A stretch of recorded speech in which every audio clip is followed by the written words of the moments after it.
till this point. I want to give you some theories that I would love for you to react to, and then I want to give you the floor to kind of like break it down as you see fit. Okay. So I had said last week, once I seen two things. We seen the subpoena get fired off for Daphne Joy, which is 50 Cent's baby mama, and Diddy related to them at some Miami hotels. Also, simultaneously, we see Diddy go to New York. We haven't seen Diddy in New York without him being on a press run in years. We also see that house he had in Homely Hills in LA. It's officially like the realtors are taking care of that. I said I don't want to say the end is near, but essentially the end is near. I felt the decision from the grand jury was going to be very near. And I said within the month. Unfortunately, I was right 5-6 days afterwards. We're hearing this. We're getting some details that he was arrested in the lobby of an expensive high-rise, New York high-rise. And by the way, Chad, I'll show you guys this afterwards, but the U.S. attorney is saying that the indictment they plan to unseal in the morning. Myron, what are your thoughts about all this? I mean, there's a lot to unpack there, man. So what do you want to go into in particular as far as this case? Because this is a very complex situation with this overall investigation. What do you want to go into particularly? Perfect. So, I keep hearing this a lot, that people are like, why didn't he run? Why didn't blah, blah, blah? What, like, in a situation where, like, just, go back to your HSI days, you know what I mean? And if you guys are monitoring or had an active investigation / grand jury proceeding on a high profile target, how would that have taken place? And then how would potentially an arrest look like? Okay, sure. So I think the number one thing here to keep note of is Diddy was cooperating with the authorities, right? Like his attorneys were pretty much talking to the United States Attorney's Office the whole time. Trying to, hey, look, he's going to be traveling here, he's going to do this, etc. And I think the reason why he did that was he understood that indictment is imminent. He's going to get arrested at some point, and he looks at it like, look, the charges are coming down. We probably know what they're going to do, and we could talk about that next. So he's looking at it like, I need to be out on bond to fight this case, right? I don't want to be, in jail during the proceedings. So he wants to be out on bond. So I think the way his team angled it was they're going to be cooperative. Anytime you travel, they let him know, etc. Hey, we're intending to do this. We're intending to do that. Hey, a matter of fact, I'm going to be in New York so I can be close to you guys, because it's HSI New York that did this in the Southern District of New York, which is one of the most aggressive prosecutorial offices in the country. By the way, are they, I don't know how they score efficiency, but like it feels like that they almost get the most amount of cases or high profile cases. They get some of the most high profile cases. They were responsible for indicting the mafia in the 1980s, right? With Paul Castellano and these guys back in the day, John Gotti, they went after them. Rudy Giuliani famously went after them. They did the 6ix9ine case. They did the Casanova case. A lot of the big hip hop cases out of New York get indicted out of Southern District of New York. So it's a big district, and they're one of the most aggressive at USA's offices, one of the most prestigious. So he's like, look, I know the indictments are coming down. I'm going to go ahead and cooperate, and I'm going to put myself in New York. So if you guys have access to me, any questions, etc.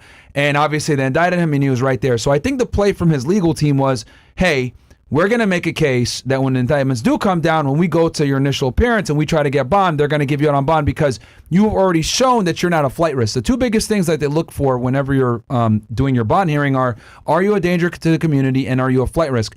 Obviously, by him saying, yo, I'm cooperating and I'm doing whatever, he's going to probably surrender his passport. He's not going to be a flight risk. And then as far as like a danger to community, he can make the argument, I'm not a danger to the community, etc. So more than likely, I predict he's probably going to get bond, which is why he's been so cooperative in the first place. And him and his legal team have probably been coordinating with the United States Attorney's Office. Okay. All right. So, okay. Still a million things to unpack. First of all, we've seen even foreign criminals, El Chapo. Mm-hmm. We've seen those people being taken into custody. Obviously, that the level of the risk of flight risk clearly changes when you're an international suspect versus one like Diddy, who, as you said, is cooperating. Yeah, if you're a foreign national and no status in the United States, it's an automatic detention. every single time. Automatic detention. You don't get you would need. The only way that you wouldn't get you would get bond as a foreign national with no status in the United States is the HSI agent would need to parole you, which wouldn't make sense. They would never do that. So, because that would mean that you're probably cooperating, but if you're in jail at some point, like, it just wouldn't happen 9 out of 10 times. So, if you're an illegal alien with no status, automatic detention. Okay. Remember, we're talking about Diddy. Yeah, he's a U.S. citizen, so. Okay. And but very high profile guy. Yeah. What does a bond hearing even looks like? Or like, what's a bond package or a bail package that and I know we're jumping the gun a little bit because we got to get into the indictment and yeah, so I'll go right into it. So this is what's going to happen. He got arrested by HSI in New York, which for those that are wondering, I used to be an HSI agent out of Laredo, Texas. You know, I've been to the New York field office a couple of times. You know, I'm very familiar with that office. They're, you know, obviously a big office. They do a lot of big cases. They were intimately involved in the R. Kelly case. They actually were the ones that did the 6ix9ine case. So HSI in New York is definitely a powerhouse, and so is that U.S. Attorney's Office. So I'm not surprised they aggressively pursued this. But this is what's going to happen. He got indicted. He got arrested, right? They probably got the true bill today, this afternoon sometime. They went to go pick him up at the hotel. What's going to happen is he's going to have his initial appearance in front of a magistrate judge tomorrow, probably in Manhattan. When he's there, they're going to unseal the indictment and they're going to hit him with the charges. I predict it's probably going to be sex trafficking and racketeering because, and I could talk about why it's going to be racketeering here in a second, but he's going to go to his initial appearance in front of a magistrate judge. That magistrate judge is going to assign him to a district judge because he's been indicted. So now his case is going to go to a district judge for his initial appearance because it's mandatory by law that you go see a judge within 24 to 72 hours of you being arrested. So he's going to get the charges read to him that are on the indictment. He's not going to actually enter a plea. It's an initial appearance only. They're going to tell him he has the right to remain silent, blah, blah, blah. And then they're going to ask, hey, what does the government want to do as far as like his bond, which I'm assuming him and his legal team are probably posturing to try to get him released on a bond tomorrow is what I'm assuming, which is why he's been so cooperative and flew up to New York and kind of made himself available to the feds because he knew that this indictment was imminent. Okay, do you believe that magistrate judge, which is going to be tasked with the initial appearance, do you think that, again, we're talking high profile case, it's a lot of man hours, a lot of money. Yeah. Do you think that they are prepared to deal with a potential bond application or a bond, almost initial appearance to listening to bond tomorrow, or it's something that they will probably put off to another date? I think they'll probably kind of figure it out tomorrow. I think the whole purpose of him cooperating with the government the way he has was for this very moment so that he can get bond. And if he doesn't get it on this one, there'll probably be a bond hearing shortly thereafter, maybe a couple days after, where they just will strictly have a bond hearing because he's not going to be entitled to what's called a preliminary hearing to establish probable cause because he's been indicted by a grand jury.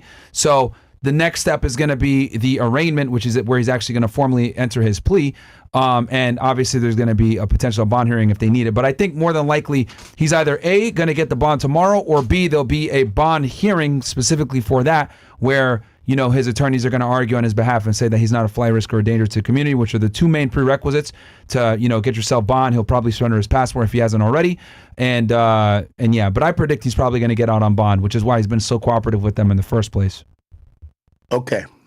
All right. So let's deal with some, minute details. And I know you've been there where you're the main case agent and you've gotten a case, you've presented it, and I don't know, maybe worked it up, maybe your chain of command, but eventually they got approved to go to the U.S. Attorney's Office. They say, yes, we're going to go with this. Somehow there is either an indictment or it's just written up in a complaint, and you now have to serve the arrest warrant. What do you think? So this one came down via TMZ today. They said they plan to arrest him tomorrow, but something came up. We don't know what. They haven't said. They had to do it today. In your experience, what was this like? Again, obviously you're saying that you believe that there was a presentment today, that the true bill of indictment came through. So they're aware of it. What do you think could have changed the circumstances? You just, again, we're spitballing. We don't know everything, but, you're probably the best person we could ask. Yeah, sure. I can explain that. So, I guess I could talk about the case agent perspective, then we'll go into the indictment. So, for the audience that's wondering, because they might not understand some of these terms. So, guys, the case agent is the agent, or the special agent in this case, that's going to be responsible, that's running that investigation, right? He's running the case. He's coordinating directly with the U.S. attorney, right? The AUSA, Assistant United States Attorney, that's doing the case, and they're kind of working together. Now, the feds work a lot differently than the state, and what I mean by this is the special agent and the prosecutor are on the phone like almost every day. They become like best friends because you don't have the same level of authority, counter to, what people think, right? Common to belief, what people think is, people think, oh yeah, feds have all this power, etc. The reality is the feds don't have that much power. We don't have the same authority to do probable cause arrests like state and locals do. State and local finds you on the car, right? And you're drinking and driving, you got a DUI or whatever. They can just go ahead and make that probable cause arrest right there. Or they catch you with drugs. They can make that arrest there. Feds don't work that way. They need to call a prosecutor, a federal prosecutor, and say, look, I got XYZ. I want to go ahead and prosecute this case, which rarely happens with probable cause arrest. Most cases at the federal level are done by indictment, as you guys are seeing here. And I can explain that whole process if you want me to. But regardless, Diddy in this case was indicted. So that means that this agent went in with the prosecutor. Wait, hold on. Go ahead. You're giving some new information I didn't know. Yeah, this is pretty extensive. So, stop me wherever you need to. Yeah, okay. So you just explained what most people, because again, when we hear the feds, it's like the boogeyman, right? So like that's just super different, right? So for example, yeah, if a local police pulls you over this and third, and they have probable cause, they could just arrest you and hit you with the charges when they get to the station, whatever the case is, right? 100%. But you're saying that the feds don't move like that. No, they don't. And the reason why, right? So I'll give you guys a perfect example. When I was on the southwest border, right? Someone comes in, tries to smuggle drugs through the port. Customs and Border Protection arrests them, right? Detain them because they got the drugs right then and there. They call HSI. I show up. I seize the drugs. I take the individual. I call the prosecutor. I say, look, we got him here with 10 kilos of coke at the bridge. He's confessed, blah, blah, blah. I'm going to write up a criminal complaint. Are you guys going to accept prosecution? Yeah, we got you. Boom. Okay. So I take him, drop him off at the jail, go back to the office, write up my criminal complaint, send it to the AUSA. He sends it to the judge. Next morning, I'm there. Swear to it, sign it, blah, blah, blah. And then, that was a probable cause arrest in that case. That doesn't happen often at the federal level. Most of the time, you're doing a long-term investigation. You're working hand in hand with the prosecutor, which is why they're close, like I explained before. And you're building up a case that might take months, if not years, to build up. And on top of that, you had to go to the AUSA prior and say, look, I'm doing this investigation. This is the target. This is the organization, blah, blah, blah. You got to sell it because AUSAs have a lot of discretion which cases they take and which cases they don't take. They might say, hey, that's not good enough for us. Go ahead and take it to the state. We're not going to go ahead and take that. So probable cause arrests aren't as common at the federal level. You typically have to go through an AUSA and get indicted after a long-term investigation. That's why the feds don't have the same arrest authority as the state and locals do. State and locals can arrest you all day if they see you with drugs or they see that you're drunk or disorderly conduct, whatever the fuck it may be. They have a lot more power with probable cause arrest because district attorney's offices are a lot more flexible than United States attorney's offices. Does that make sense? No, it makes absolute sense. And by the way, you're giving us information that we would have not known, because I think a lot of times when we think of law enforcement, we think, obviously we hear about 97% conviction rate when it comes to the feds, but we think pretty much law enforcement is law enforcement. We're just thinking that's the prosecutor's office. Well, that's cool. Precisely why they win so many cases, because the AUSAs have such discretion. They don't take cases unless, like, put it this way, AUSA is not going to indict you 99% of the time unless they're not sure they're going to win at trial. Like when I used to come in with my grand jury packet to indict somebody, it wasn't just for indictment or probable cause. The AUSA was like, I need enough where if we went to trial tomorrow, we would win. So the feds don't mess around with that because they have such discretion. That's why they have such high conviction rates, is because when they indict you, they're already ready for trial, ready to go. So Diddy's finished. Yeah, dude, it's a wrap. Damn. Oh, okay. So let's, again, we don't know for sure, but again, this is the best source anyone could have it right now. And by the way, thank you, Myron. And by the way, Fresh, what up, my nigga? What up, bro? Yeah, this is my office. Like, I worked out of the Miami field office, but the New York office, I'm very familiar with how they work. This is my agency, so I know exactly how they work. This was, a human trafficking 15 case. So, okay. Yeah. So here's the question I have. So I want you to kind of walk me through. Okay, you were a case agent, right? Yeah. And at what point do you pass it over to the U.S. Attorney's office? And so how much of the work here is there like an agent or maybe a couple of agents doing versus, okay, this is when we definitely know this is in the U.S. attorney's hands and they're making these plays. So you break it down from at least externally what we've seen. So this is how I think. This is what I, speculate the investigation started to some degree. When Cassie first came out and said that she was being abused by him, etc., right? And they might have got tips and everything else like this from before, right? From the tip line or whatever. What I think more than likely happened was they started talking to a couple of people, going out, doing a couple knock and talks. Hey, this seems a little weird. These women keep coming forward and complaining about, nefarious sexual activity with Diddy from dating back from the 90s, whatever. This is a little weird. And at that point, especially if you're dealing with someone high profile, after the second or third or fourth interview where you might have a good witness or two, you're going to the United States Attorney's Office early on, right? And you're saying, look, this is the target. This is who he is. This is what we think we can build, etc. We talked to these people, whatever. And I think in a case like this, they more than likely had the U.S. Attorney's Office ear early on. And, I've always said this, the feds and the United States Attorney's Office, right? They like clout. They like the ability to prosecute high-profile individuals. It's going to hit the news. It's going to be big, a big W for them, a big press release. So I'm assuming once they figured out who the guy was, right, Diddy, they probably were working with the United States Attorney's Office fairly early on this, is what I predict. Given the nature of who the individual was. And also keep in mind, there was a successful prosecution with R. Kelly prior to this. So, some of, if I'm not mistaken, some of the AUSAs that were on that case were also involved in this R. Kelly case. All right, are involved in this Diddy case that were involved in the R. Kelly case. Sorry.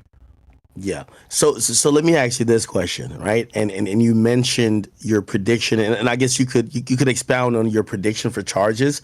And I would love to hear you explain that before. But in following up to that, I also want you to, answer the question of, okay, if because you mentioned, racketeering. Yeah. And usually when people are in a racket, it's more than one. It's just not a singular individual. And maybe I'm wrong, but do you believe that this indictment solely falls on Sean Diddy Combs, or maybe there are 3, 4, 5, 6, a dozen other people, maybe not charged with everything, but with kind of ancillary people who the prosecutor is going to try to dance along, maybe in a trial, to say, hey, these were the people that were doing his bidding, but he was making a call. What do you think? Yeah, so the reason why they're going to have to use the racketeering statute, right, is because a lot of these crimes happened a long time ago, right? Like some of these crimes are beyond the statute of limitations. So in order for the prosecutors to kind of bring in some of those allegations that happened in the 90s or maybe even the 80s or early 2000s or whatever, they're going to need to go ahead and prove that he was committing these crimes for a period of time, right? Racketeering activity, right? And the criminal organization is ongoing, or the criminal enterprise is ongoing. So that is why they're going to have to do this under the auspice of RICO, so that they can go ahead and say, look, we're going to bring in all these other crimes, right, that were done decades ago, because he's been doing it for a while. So sex trafficking is considered a crime that falls under the RICO Act, right? There's drug trafficking, there's violence, witness intimidation, there's extortion, all these different types of crimes that they typically had there historically to go after organized crime like the mafia, whatever. As long as they can prove that he's still committing these crimes to some degree, they can bring in all those allegations from prior, but they need to do it under the RICO statute to be able to bring them in, so they get around this whole statute of limitations problem. Oh, wow. Yeah, I spoke about that before too. Could you, so sex trafficking, and I've heard a few, us YouTubers on here, obviously the 99.9, and you're obviously the 0.1% that has worked in law enforcement. Yeah. Like we're either like ghetto lawyers, or we're going off like what we either know from either our experience dealing with the criminal justice system, or just kind of like looking at these things a lot. Could you explain sex trafficking? Because I've heard, Sure. like, for example, like Whack 100 said, yo, well, if you fly a girl out and you fuck her, and if she alleges that there's an abuse there, well, the person crossed state lines, this and third, it's sex trafficking. And I'm like, damn, that's kind of like a very loose and broad, interpretation of what sex trafficking could be. What is sex trafficking? And where would a a federal authority start to look at it in? So I'm going to just kind of give the more practical agent side of it, right? So the thing with sex trafficking, and this is very contrary to what people think, it's not as common as people think it is, right? What people always conflate sex trafficking with is human smuggling. Bringing in illegal aliens into the United States for a sum or a fee. Those individuals are brought into the United States. Their families are being extorted, etc. That's human smuggling. Now, does it lead to human trafficking later on when they get into the United States and they're forced to work jobs or whatever it may be? Of course. But people often conflate human smuggling with human trafficking, which are two completely different crimes. One is, AUSC 1324. The other one is a far more serious crime that's 18 USC, right? Which is the criminal code versus the immigration code. So that's number one. Number two, as far as sex trafficking goes, it's actually fairly hard to prove. A lot of the times when people think that they got a sex trafficking case, and I know this because I've been on so many of these different raids, is what ends up happening is you bust a prostitution ring, right? You thought, oh yeah, we had these girls are being trafficked, whatever. You talk to them and they all love their pimp. They don't want to cooperate. They don't want to say that they were being held or whatever. Some of them are lying to protect them. Some of them were trafficked or whatever. But the point is that it's very difficult to get witnesses because sometimes they don't want to necessarily cooperate. So what ends up happening is you just end up getting everyone arrested for solicitation charges, right? Ends up being just a prostitution ring bust. Now, the way to get around that though, right, which is how the feds come in a lot of the times, is if the girls are under 18, it's an automatic human trafficking charge. Automatic. Wow. So that's where they're going to get them. Is some of these girls, from what I understand, were under 18 at the time when Diddy was messing with them and bringing them around in different states. That's where I think they're going to get them. I mean, I'll have to look at the indictment to see, but this is my prediction. Okay, let me interject and add.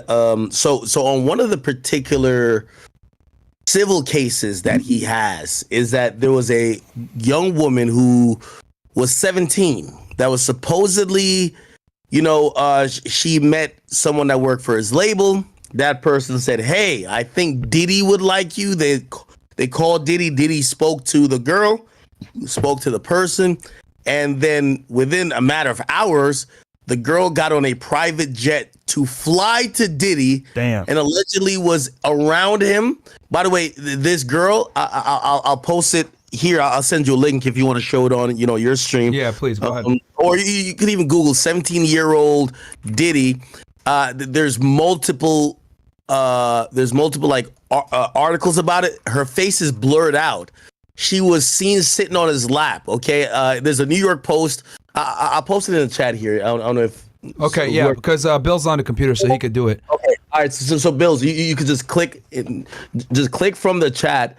It's a chat between me and Myron, and it's a New York Post thing. It says Sean Diddy Combs accused of drugging and gang R-wording a 17-year-old in a new suit.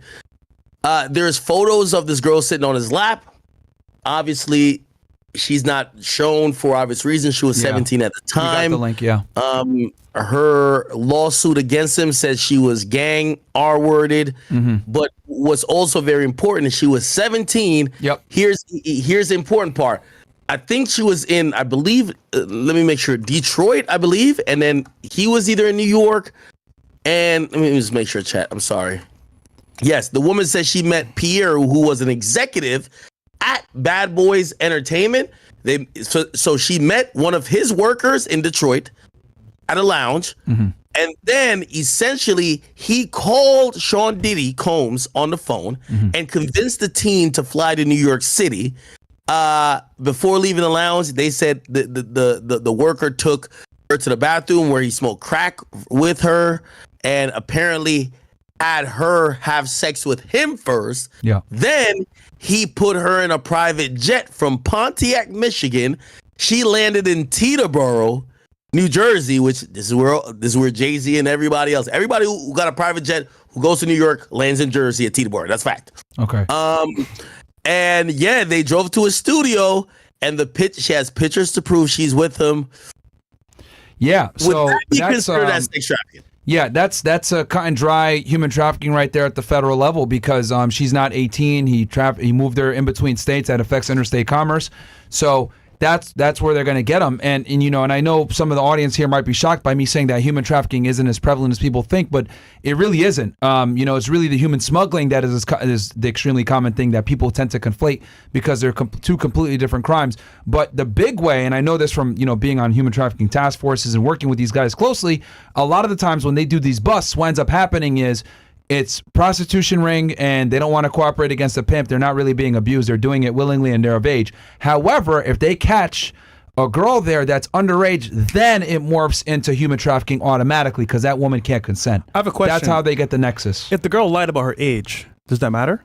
Doesn't matter. Doesn't matter. So if she's 17 and she was being, and there was a pimp and she was being prostituted, it's automatic human trafficking charge. And the feds will take that almost always. And the two biggest agencies that investigate human trafficking are Homeland Security Investigation, HSI, and the FBI. Okay. Also, what about this? In different states, there's different ages of consent. Yeah. So on a state level, I believe, and we could Google it for New York age of consent. It might be 17. That is 17. Now, that's statewide. Obviously, the national age of consent federally is 18. Could Diddy have an argument to say, well, she came here willingly and the age of consent in New York is 17? Yeah, I wouldn't be surprised if his legal team doesn't try it. But they're going to say, hey, federally it's 18. So we'll see what happens. And I think that's where he's going to have to pay his defense team the big bucks to make that argument in court for him. Wow.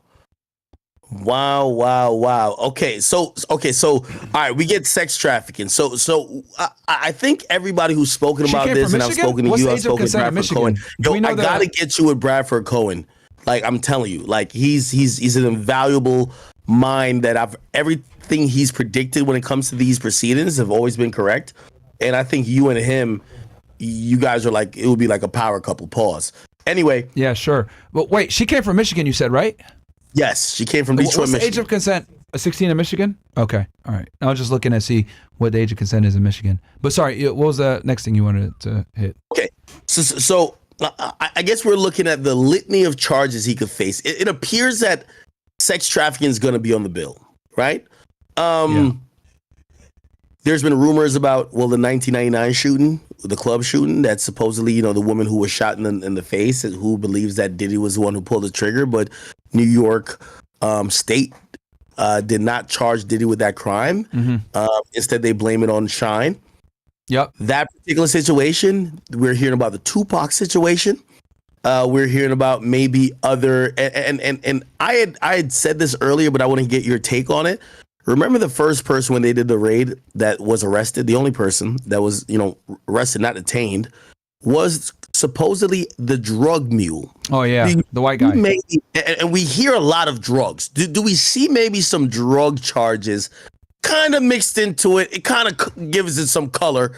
No, unfortunately, I'm not trying to just content this out, but just like it kind of makes it seem like, hey, it's not only sex trafficking. This is a drug-fueled environment. And then maybe you could add some violence in with, they would do it to pad up the racketeering, right? So when you're hitting people with RICO, right? Like you have certain crimes in there that you want to show to establish that it's a criminal enterprise and they're committing crimes in furtherance of the organization, right? So, like I said, there's a couple different crimes that fall under the racketeering, right? Vehicle theft, extortion, murder, kidnapping, drug trafficking, etc. So what I predict is, right, we don't know the indictment yet. We'll see it tomorrow probably when it's unsealed, when he goes in front of the judge. They might put that in there to kind of pad that this is a component to the criminal organization, because some of these women that are victims, complained and said, oh yeah, I was under the influence of drugs. They were readily available to me, etc. So they can use that to kind of substantiate and prop up this RICO charge, because the reason why they're using the RICO is because the RICO allows them to bring in all these other cases in that might have been kind of fallen by the wayside due to statute of limitations. RICO allows them to bring it back in. It's kind of like the glue that holds everything together, if that makes sense. Okay. Do you think that there will be any specific charges of, sexual assault? Yeah, yeah. I mean, for sure, because the thing is that they've had this grand jury convened for a very long time. I remember reading about this originally, like almost 2 to 3 months ago, that they started doing these grand jury things. So that tells me the fact that they're indicting him now, that they got a lot of witnesses. Unusual? Like again, we have no idea about federal grand juries. It feels like they've presented this case for 2 months. Okay, let me explain how grand jury works to the federal level. Give me one second. Hold on. So, because a lot of people, so the grand jury is nothing more than a group of your peers that sit in a room and deliberate on cases based on probable cause, right? So, not to be confused with a trial jury, right, where it's like, 12, 6 or 12, whatever that may be, right?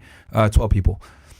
So, a grand jury, right, the AUSA convene, and they typically serve for, 3 months, 6 months, whatever it may be, and they'll sit there, and the grand jury typically convenes once a week, depending on how busy the United States Attorney's Office is, how often they're indicting cases, whatever it may be.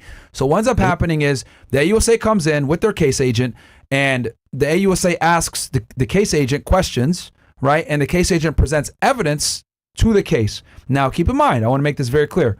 It's just to establish probable cause, guys. Probable cause is not that high of a threshold, right?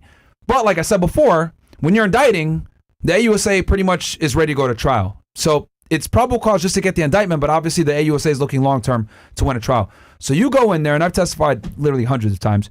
You go in there, they sit you down, they swear you in, and they ask you questions, right? The AUSA asks you questions on the case, you explain the case, then they open it up for a Q&A for the grand jury to ask you questions. You answer any questions in there about the case, anything that wasn't clear. You walk out the grand jury room, you and the AUSA, you give them some time to deliberate, depending on how complex the case is, that will dictate how long it takes them to deliberate, and then you get something called a true bill of indictment after the fact. That true bill of indictment is filed with the clerk, and then you go ahead and you get an arrest warrant from the judge. And that's to answer your question that you mentioned before, hey, why did they pick him up tonight versus tomorrow?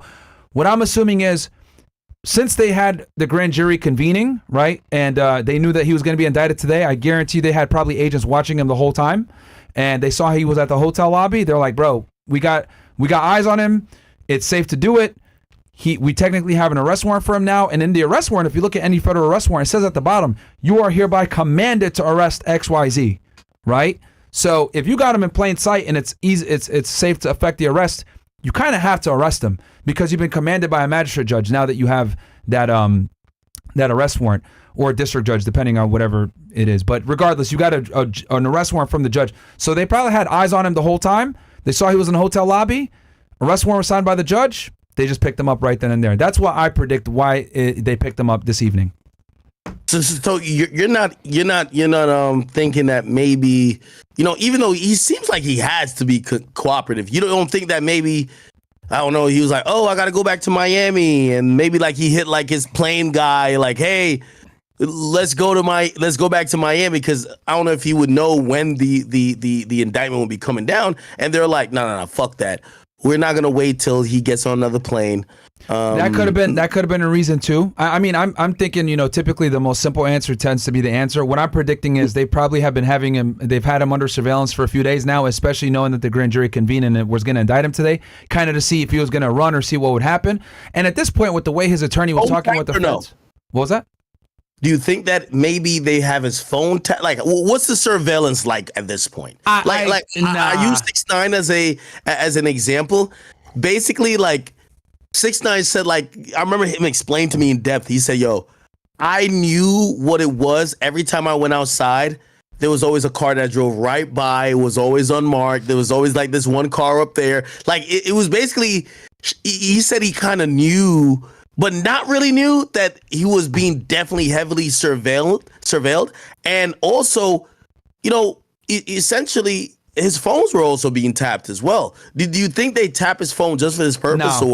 No, I'm pretty certain that they did. Because here's the thing. So another common misconception, people think that tapping a phone is very easy. Getting a federal Title III, which is what it means to get live communication, guys, is extremely fucking difficult. And I can tell you guys this because I've written an affidavit and gotten a Title III before. It's very fucking hard to get one because here's the thing. When you write search warrants, right? a phone tap is the most intrusive, almost one of the most intrusive law enforcement techniques that you can use. So typically the more intrusive the search, the more probable cause you need to conduct said search. And I've said this before, I'll say it again. You need more probable cause to listen to someone's phone than to fucking arrest them. And the reason why is because you're not only infringing on that individual's, privacy, right, or violating the Fourth Amendment to a degree, but you're doing it legally. You're also listening into the private conversations of other individuals that may or may not be subjects of investigation. So when you're listening to their phone, it's one of the highest standards of getting a search warrant because you're listening in, and it has to go through a bunch of different people. A district judge has to sign it. It needs to go through something called OEO at the U.S. Department of Justice. It's very difficult to get a wiretap. So what I predict is, since this crime was a crime of things that occurred years ago, it wouldn't make sense, and I actually doubt that they would have the probable cause required to get a phone line tapped to actually listen to stuff, because I don't know if you want me to go into this, but to get an actual Title III, you need dirty phone calls, you need informants, you need a pen register, which this is all, if you really want me to go into this, how a phone tap works, I can, but because I've done it, but I'm 99% sure that they didn't do any Title III intercepts on this investigation, because this is a more historical investigation where you're interviewing witnesses of crimes that occurred in the past, which is why they're using the racketeering statute, because they're trying to bring in these crimes to kind of save them from statute of limitations problems. Wow. No, again, I'm so thankful to have you on here. It's like invaluable. I will say this. What they could have been doing, though, instead of a phone tap, right? Because I want to be very clear here. There's different ways to exploit telephones from a law enforcement perspective, right? There's different thresholds. There's something called a ping warrant, right? Which I've done this a million times when I would follow drug traffickers around, where you're able to track the phone, right, and get an update. It's up to you how you want to do it, but you can get it 30 minutes, hour, etc. And you basically know where the guy is going, right? Now, with that said, they would have to prove that the telephone and his travel was involved in some type of criminal activity. So for drug traffickers, it's easy, because you could be like, look, this guy's going to be having a pattern of behavior where he's going to be picking up drugs from individuals and meeting at stash houses, etc. We need to know where he's going, right? Or you can use this to put a tracker on a vehicle too, where you're like, hey, he's involved in this type of crime. I need to know where he's going, etc. So they could do what's called a ping warrant on him to know where he's going at all times. That might not be needed, though, because obviously his defense team was cooperating with him. So that could be a play as well, but I kind of doubt it in this situation since he was cooperating. Then you have something called a pen register. And a pen register, aka a trap and trace, is where so they basically will get every single person calling you, right, and every single phone call that you make. Now, it doesn't show the contents of the conversation or what's being said, but it just shows frequency. So I'll give you an example. Let's say I'm watching a drug trafficker and I know that he's involved in dealing cocaine or methamphetamine, whatever, right? And I see that he calls this one certain phone number the most. I'm going to do a subpoena on that phone number, identify who that individual is, and I find out, oh, this guy has a criminal history for trafficking drugs, boom. And I start to identify the organization, right? And then that's how you kind of build it out. That's another way to exploit the telephones. I doubt that they're doing that, though, because this isn't a drug trafficking investigation. He's not actively involved in the crimes anymore. If anything, he's probably, trying to avoid it. So I doubt that they did a pen register, too. I think in this case, they just had a good old-fashioned, eye surveillance. His legal team was cooperating, and then this is a historical case anyway. So this is strictly based on witness testimony. It's going to be a witness testimony-heavy investigation. Okay. Now, again, and I feel like I'm almost dick riding, pause, but you're the perfect person to have on at this moment. But I do have to ask this question because, again, I keep saying Bradford Cohen. He's also like kind of analyzed this point, but I want to hear your analysis of it. Yeah. So it made the news, it made TMZ that one of the last things, and you tell me where you think this came from. Do you think this came from the U.S. Attorney's Office or the grand jury? But there was subpoenas sent out to Miami hotels that had to do with the whereabouts and also activity of not only Diddy, but 50 Cent's baby mama, Daphne Joy. Does that number one, I want you to analyze that, but then second of all, does that make it almost seem like Daphne Joy might be either potentially a target or maybe she's someone that was cooperating, that they're just validating what the fuck she's told them? Okay. That's Cool. So I can answer that. And then the other thing I want to say too, because some people are saying they always tap the phones. I also want to be clear here that a Title III wire intercept to listen to phones through the regular court system is much different than a FISA wiretap, where you're basically doing on national security grounds. If you're doing a FISA phone tap, obviously the threshold is not as high as a regular Title III because you have national security implications, so you're able to get it much easier. So if you're a spy or trying to do anything against the United States that affects national security, they're going to be able to wiretap your phone way easier. Now, to answer your question as far as subpoenas go, so here's the thing. So every agency operates differently here, but when it comes to HSI has something called admin subpoena power. And what that means is you can go into a business or you can go ahead and serve a phone company or whatever it may be, and you can say, look, I need information on XYZ, and you serve them a subpoena on, maybe it's an immigration case, a customs case, a drug case, whatever it may be. They have different statutes that they can use to gain information via subpoena. Then you also have something called a grand jury subpoena. I'll give you an example of what the two mean, right? So let's say I have a target of investigation and they have a Google account, right? Okay. And I want to figure out who is the subscriber to that Google account. I send an administrative subpoena to Google to tell me who the user is on that account. Google will furnish me the information because I gave them a legal document. However, after 30, 60, 90 days, they will notify the subscriber, look, the feds asked us about your account.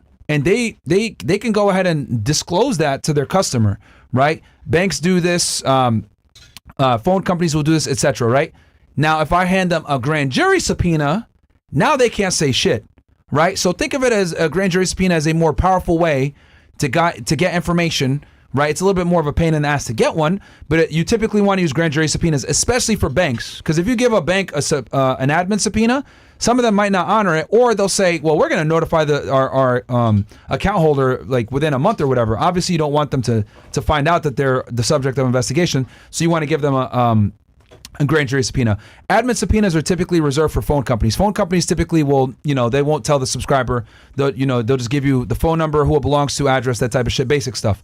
So, with all that said, the fact that we know that there were subpoenas sent to these hotels leads me to believe that they probably served them with administrative subpoenas, right? Which is, they work, but you deal with the issues where it's not necessarily kept to the same level of secrecy as a grand jury subpoena. Because if you go ahead and you talk about the grand jury subpoena being served on you, well, now you can go to jail for that. Really? Does that make sense? No. I hear you. I said I had no idea you could potentially, if you bring that to light, you could be facing arrest. For a grand jury subpoena, yes. For admin, no. And only some agencies have admin subpoena power. I know DEA has it, HSI has it, FBI has it. I don't think ATF has it. They got to do everything through grand jury subpoena, and it depends on the agency and their administrative powers. But yeah, giving an admin subpoena will get you the information sometimes, but you have to deal with the risk. As a case agent, you got to make this decision. It's more of a pain in the ass to get a grand jury subpoena, but you'll be protected. However, you can do an admin subpoena and get it quickly, and maybe potentially deal with them disclosing it to the subscriber. That's why I would only use admin subpoenas for phone stuff. I would never use it for anything else, because a company like a hotel could potentially disclose that after a period of time. Oh, okay. So are you in the belief, and I guess this is what I was trying to get to. So it was interesting that Daphne Joy's name was kind of tied to Diddy in that particular situation. Do you think that means that she's either a potential witness or a potential person being investigated? What's this? You said that's Diddy, like not Diddy. It's Baby Mama, 50 Cent's baby mama, right? Yeah, 50 Cent, and she used to have a relationship with Diddy, if I'm not mistaken. That's correct. Yes. Let me. I want to read the exact. I want to read you the exact thing that we saw it at. Okay. Here we go. So this is. And by the way, this was 8/31, which is obviously August 31st, 2024. I want to read you this, and then you can interpret it. It says the federal authorities investigating Diddy to possibly get a criminal indictment against the music mogul are chugging along, issuing a new grand jury subpoena related to a hotel in Florida, according to new legal docs obtained by TMZ, which you obviously have to know. They have their sources. So they did a grand jury subpoena. Okay. Yeah. TMZ is the first one also figured out that Diddy's in custody. You know, they have a source in the Southern District. Trust me. Yeah, they got it. Federal prosecutors from the Southern District of New York got a subpoena requiring the fancy Miami hotel to cough up documents and other evidence related to Diddy. Here's where we get a little further. Diddy and his ex, Daphne Joy, which is 50 Cent's ex, or 50 Cent's baby mama, are both named in the subpoena. The subpoena calls for the hotel to hand over reservation records involving Diddy and Daphne and other associates of Bad Boy Entertainment CEO. The subpoena names the period of January 1st, 2008 to present, asking for check-ins and check-out dates, room numbers, guest preferences, requests, billing information, and also room service.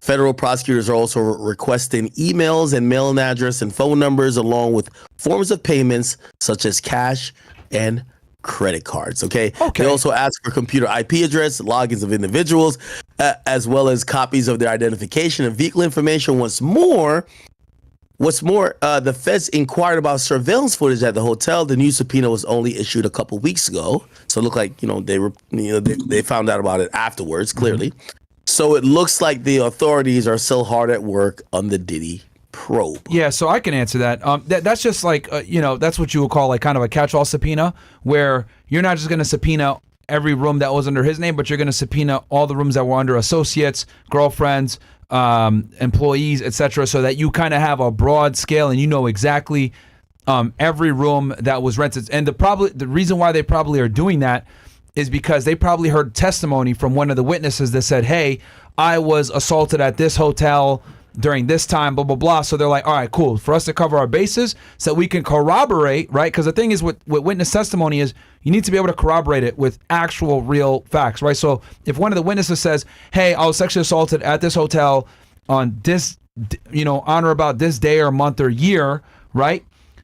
What they're going to do is they're going to say, okay, cool, we need to be able to confirm that. So they're going to go back at those hotel records, show that Diddy did indeed have a room at this hotel at that specified period of time. And what that will do is that will beef up that witness's credibility in court. So your whole job whenever you're an agent, right, and you're doing these cases is when you have a witness, you need to be able to independently corroborate everything they tell you through outside pieces of evidence that kind of stand on their own. And hotel reservations is a great way to do that. That's why I'm assuming they probably went ahead and did the grand jury subpoenas, and they did it through a grand jury subpoena to make sure that it can come into court. So I think them putting her on the grand jury subpoenas is just to make sure that they get everything and they don't miss any rooms. Because if any nefarious activity did occur, right, if Diddy has half a brain, he's not going to put it under his name. He's going to put it under the people that work for him or people that were with him. That's wild. Okay, so I'm going to ask you a very difficult question, which again, you may not be able to answer with facts at this moment because this is super preliminary. But 50 Cent accused Daphne Joy of being like a sex worker. A whore. He says a little sex worker that like he used to say.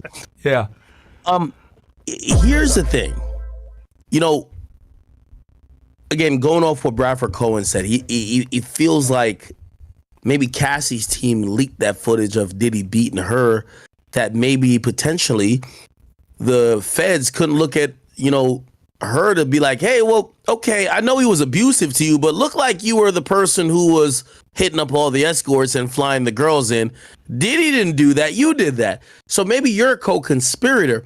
When you hear Daphne Joy's name being mentioned in a subpoena, is it possible that there could be maybe women, maybe managers, maybe assistants that get charged along with Diddy, or at least were investigated to say, hey, this guy didn't do it by himself. You guys helped. You put the girls in your rooms. They weren't staying in Diddy's room. They stayed under your name, in rooms under your name.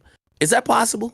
Yeah, absolutely. And they're going to use that as a bargaining chip to ensure that all of them cooperate against Diddy. Because obviously, so Diddy is going to be looked at as like kind of the head of the organization and maybe his assistant is the number two.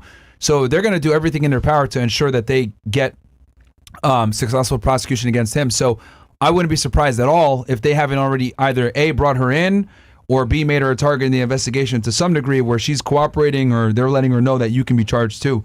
So they're definitely going to have these people ready to go and testify in the situation. Yo, can you imagine how 50 Cent feels about this? His baby mama is helping Diddy do his dirt, bro. That's some messed up shit, bro. That's your baby mama. That's wild.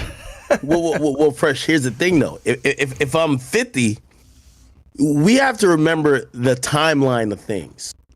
So 50 goes on his rant after it's being known that she's mentioned in a lawsuit. What does she do? She actually accuses 50 Cent of R-wording her. Yep.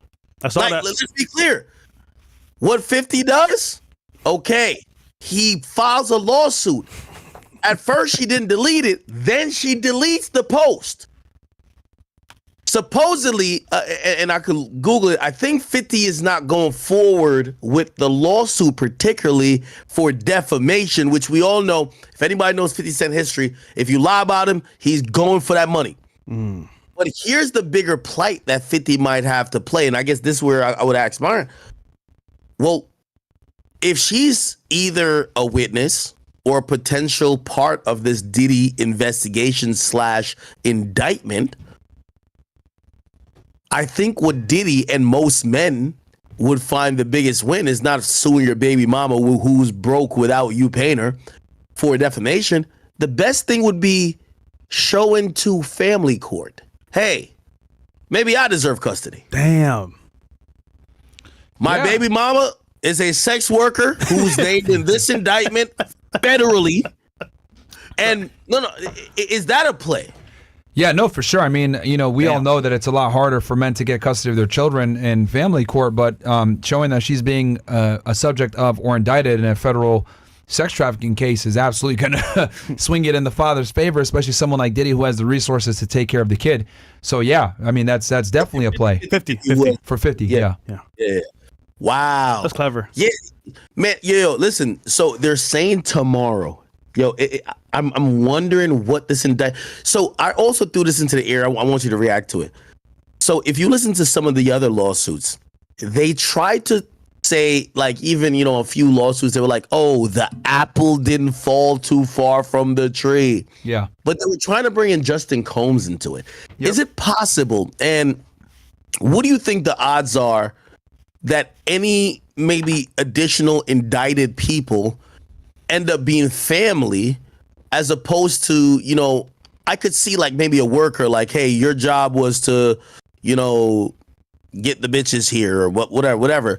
But if his sons, even one of them, I don't think, even though, Christian Combs it's a civil case, but if any of them gets caught up in the criminal case, how does that look? I mean, it's possible if they assisted their father in any way. I mean, some of these charges seem to be kind of old, so they might have been children when it went down. But it's definitely possible that his kids can get wrapped up in the indictment as well. What I predict is more than likely Diddy and probably some of his closest associates were indicted in this one. We'll have to see if any of them are taken into custody. But obviously, he was the main guy that they were focused on getting, arrested right away.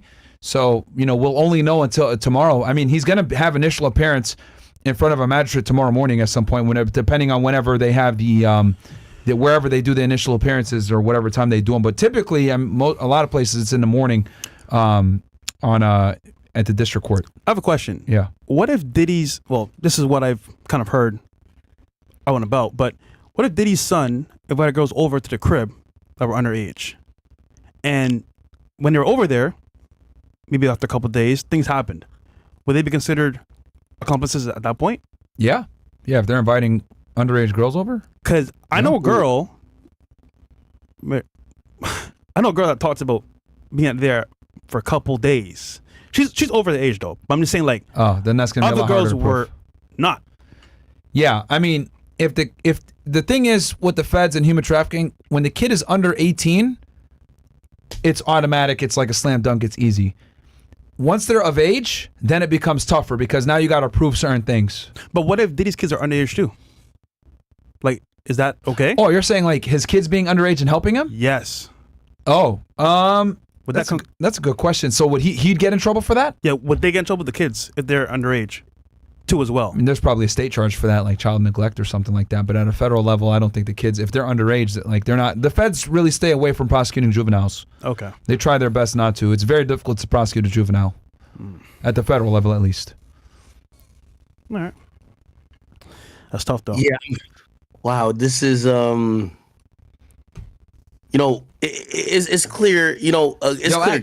You should go to New York tomorrow and like go sit in the courtroom if you can for his initial appearance. You should. Well, here's the thing. So you tell me. So this is a sealed case. I'm gonna try to go on Pacer right now. Is it going to be in an open courtroom? Like we don't know. Yeah. Like, no, it is. It is. So everything in federal court is open unless it's like a FISA court. No, it's going to be open. We just got to figure out. I'm going to look right now on Pacer and see. Obviously, the case is sealed right now, but they're going to unseal it. It's just a matter of like figuring out when they do initial appearance. I looked on Pacer. The case isn't there, which I'm guessing if the initial indictment isn't there, you just can't find the case. But I'm pretty sure it'll appear in the morning. But there isn't a case that originates in the last like week. Yo, can you dispel this myth, bro? They're saying that we went to a Diddy party, which we did not. Please tell them, bro. Oh, me? Hell nah, nigga. We didn't go nowhere, nigga. No. And I'm gonna be honest with you, is like this is where we're gonna get like so much more information from this indictment. All right, but by the way, and still continuing off what you're saying, Fresh. But I also want to ask, Myron, is like this, and we see all the time in like these gang or sometimes RICO cases with gangs. Obviously, we see maybe sometimes an indictment, then we see a superseding indictment. Sometimes they'll bring more shit into it.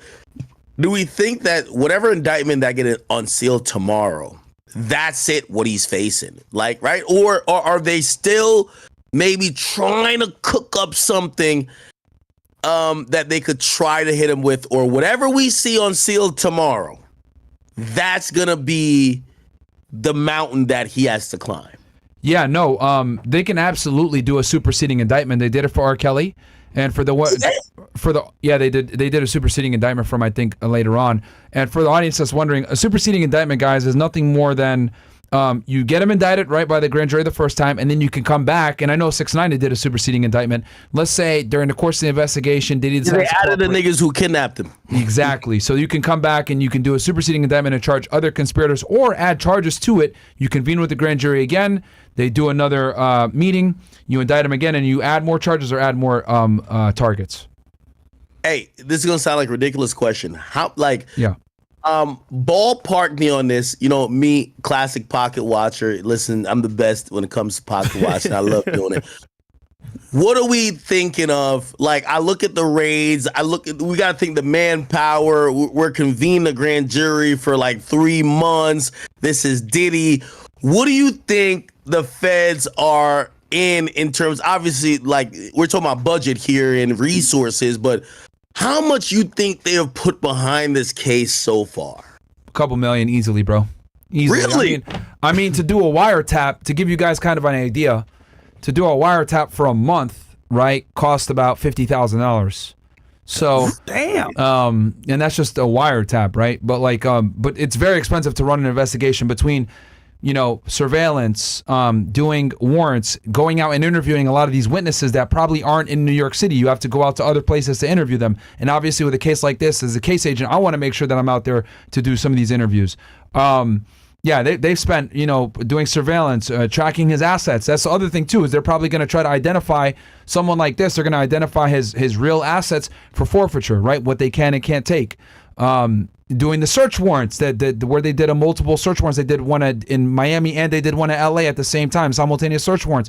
The amount of coordinating between 2 different field offices to do it, actually 3 field offices, because New York ran the investigation. You have to send a collateral case to Miami, then you got to send a collateral case to LA. So off rip, I already know that they got 3 open investigations on Diddy in 3 different jurisdictions.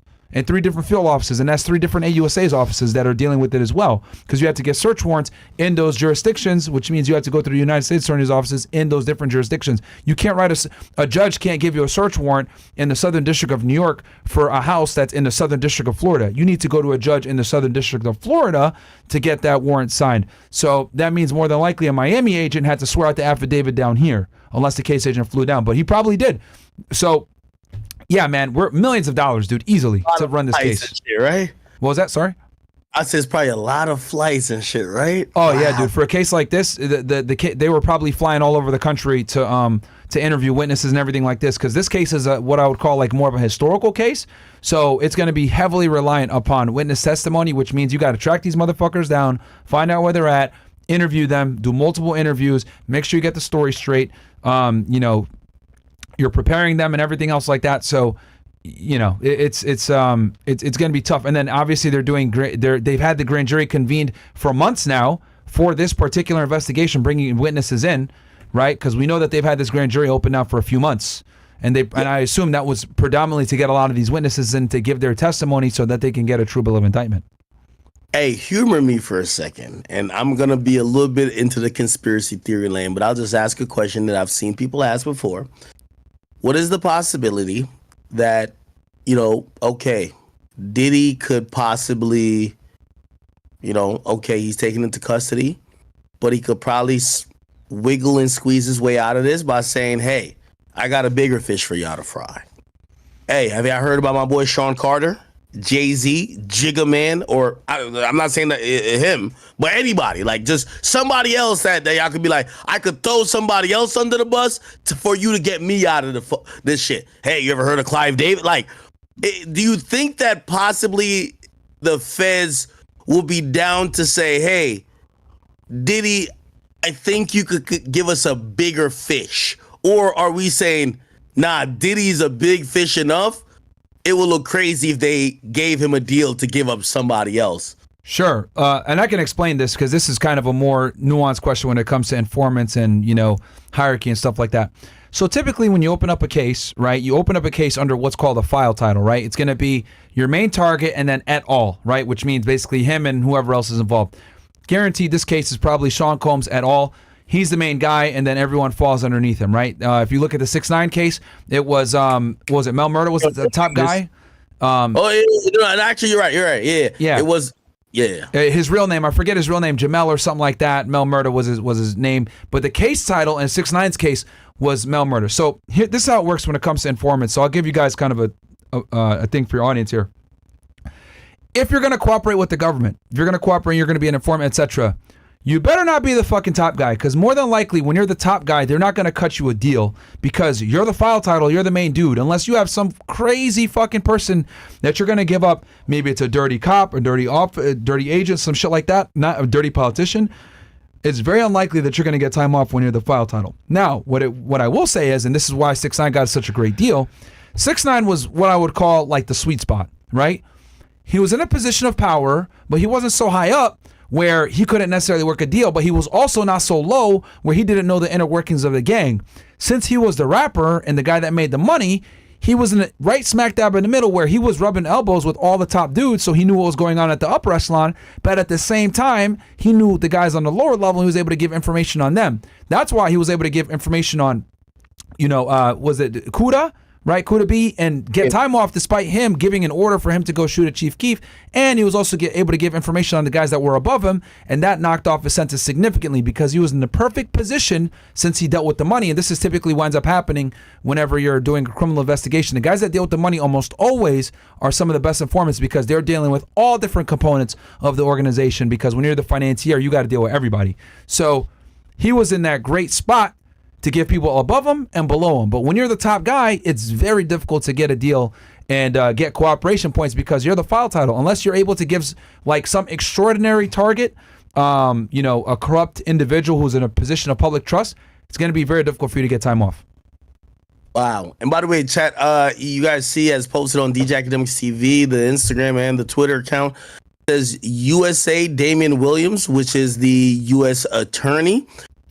He said earlier this evening, federal agents arrested Sean Combs based on a sealed indictment filed by the Southern District of New York. We expect to move to unseal the indictment in the morning, and we'll have more to say at that time. By the way, here's the thing. I don't know if you've seen this, and shout out to my boy Aiden. I know Aiden's probably hitting my phone right now, but he's live right now with Sneeko. I think this is Convy, Cuffham, and Fousey. And Fousey supposedly said that one of his boys went to a Diddy party, and they invited him to Diddy's room. What the fuck? Where I guess Fousey's friend claimed that, and I'm sorry to be bringing other people's names into this, but it says Trigger Trey, aka Trey Songz, was straddling and sitting on Diddy's lap, making out with him. Let me just play this real quick. I think you guys should be able to hear I it. could say something about a Diddy party right now, but I don't know the rules of the game if I'm allowed to say it. Say it. You'll be okay. One of my boys, a social media influencer, this was early back in like 2008. What's one of your boys? I'm not gonna expose him because he said some viable shit, but he was at a Diddy party and they invited him to Diddy's room. He walks in, Trey Songz was sitting on Diddy's lap making out with him, and they asked him if he wanted to join. What the fuck? That gotta be ain't no way. They're all gay. They're all undercover gays. I promise you that. Yo, that's crazy. I promise you that. That is crazy. I could say something. Wait. That is crazy, bro. Oh my God. Yeah, what the fuck? I don't know what the hell's going on anymore. Not Trigger man. Trey, man. Not Trigger Trey, bro. Okay, so how do you draw the line? And I want you to keep your investigator hat on. Sure. How do you draw the line between, okay, this is industry? Because here's the thing. There's been a lot of, it's so funny that half of these niggas love Diddy parties. And then you hear something like, oh, we just never seen that, whatever. But it's like, Diddy party is like a spectacle. It's always been in hip hop. If you're an investigator, how do you draw the line between, oh, okay, this is just some harmless fun shit, or maybe not harmless fun shit, but shit we shouldn't, spend time or expend our energy into or resources trying to like hunt down, versus this is the true crime that's happening here? Like, how do you pick that out? Yeah, because it appears that he was, he was nonstop. Like, he was on some take that shit. Yeah, no, that's a good question. I think the biggest thing, right, and I'll tell you this from me wearing that hat, like you asked before, keep your investigator hat on. And this is gonna sound very fucked up, but I would only go after shit that matter from a prosecutorial standpoint, what I can actually prove, right? And some people might say, oh, well, that's messed up, man. But the reality is, at the federal level, you have a higher threshold to prove a case and get prosecution and prove it guilty beyond a reasonable doubt. Like, the feds don't lose for a reason, because they take their time and they go after the things that they can actually prove. So in this situation, some dudes, doing some questionable activities, etc. Is that going to be as sexy to an AUSA a lot of the times? Probably not. But if you got a female victim who's underage and she's saying that, hey, I was assaulted and I was GR'd, right, by a group of men, well, that's going to be a lot easier to sell to the U.S. Attorney's Office for a prosecution. And at the end of the day, guys, right, getting your case accepted by the AUSA's office for prosecution is not as easy to do as people think it is, because they have a lot of discretion what they take and what they don't take. So you need to go after the things that are tangible, the things that you can prove, and the things that is going to get their attention. Yo, ain't no way you believe that, bro. You believe that? What? Trey Songz doing that? No way, bro. You don't believe that, do you? I mean, I'm not getting charged, but I think I do have the right to be silent. Anything, I'm just And real quick, I just want to tell my YouTube audience. By the way, I want to expound before anybody say some weird shit like, oh, Atkinson. No, I'm gonna be honest with you. Sexually, I've heard many things about many people in this industry. And a lot of them happen to be sex symbols. So there's, I never want to throw nobody under the bus, because I don't never want nobody to do that to me. But Trey Songz is a very, very, like, there are conversations about him. I won't say illegal, but conversations about him into different things. And I'm not saying he's homosexual. I'm not saying anything else. What I'm saying is that when I hear sexually explorative like conversations and it mentions Trey Songz or Diddy, I'm not gonna be like, this is the first time I've ever heard it. Right. So I can't jump out and be like, oh, I don't believe. I don't know what to believe. Truth be told. Okay. Yeah. Real quick, I just want to tell my people we got like 13K on YouTube. Guys, come on over on Twitch, twitch.tv/FreshFit. We're trying to build that thing up, as y'all know. Twitch.tv/FreshFit Podcast. We're having a discussion with Ak, obviously, on this situation, which, Ak, you're asking some really good questions here. You're like really making me kind of go back in time, like, okay, what would we do in this situation? But I think it's very important for the audience to know, like my prediction here is that they wouldn't have pursued this case so aggressively and done the multiple state search warrants, seize all the items, convene the grand jury. I predict that they're probably going to have anywhere between 10 to 30 different witnesses. They wouldn't have done all this and then go ahead and use the RICO statute, which I predict is what we're going to see in a grand jury indictment tomorrow, had they not been sure that they got this guy dead to rights. I predict that Diddy's going to have to probably take a plea deal. I know that he's, liquidated a lot of his assets so that he can go ahead and fight this case, because not only does he have this criminal case, but he also has a multitude of civil cases going against him. I think this Danny DeCane chick just literally just did a civil case against him recently for sexual assault. So, by the way, I also, I don't want, I'm hoping, because this is like the high price you pay of being in media. Yeah. There is 2 individuals that sent over documents to me, and I'm not going to publish them or give them any light, but other than this potential mention right here, they have served Diddy, 2 other individuals, with notice to file lawsuit. It's like hey, we're going to file a lawsuit, but we can start settling. And there's 2 individuals currently who are at that point, and he has about like 20 cases now, like on a civil level. And everyone's gonna come because they notice now, especially now that he's gotten arrested. I would not be surprised if he doesn't get served with a few more of these, because what they're gonna look at it like, okay, he's not in a position to fight these cases because he's gonna obviously allocate most of his resources to his criminal defense team. So he's going to be more than likely willing to kind of play ball and give us what we want, $1 million here, $2 million here, blah, blah, blah. So I definitely predict that he's going to, even more people are going to kind of come out the woodwork and try to sue him civilly so they can get a quick payout, because he's not going to have the time or the ability or even resources to fight this stuff in court in a civil case.